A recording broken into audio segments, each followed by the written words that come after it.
Room దగ్గర నుంచి విజయవాడ టెంపుల్కి అయితే వెళ్తూ ఉంటే ఇక్కడ పుష్కరాలు జరిగే ప్లేస్లో వ్యూ పాయింట్ చూద్దామని అయితే వచ్చాను. ఇప్పుడు మేఘాలు అయితే చూసినారా ఎంత క్లియర్గా అయితే ఉందని చూడండి.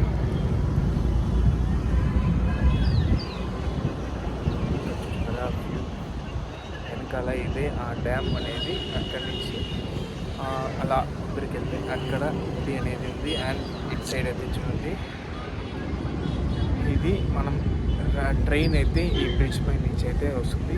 ఇక్కడ వ్యూ అయితే చాలా అంటే చాలా బాగుంది. మార్నింగ్ వ్యూ అయితే సూపర్గా అయితే ఉంది. ఇక్కడ నుంచి నెక్స్ట్ అట్లే విజయవాడ టెంపుల్ దగ్గరికి అయితే వెళ్తాము. అక్కడ ఫోన్స్ అయితే అలో చేయరు.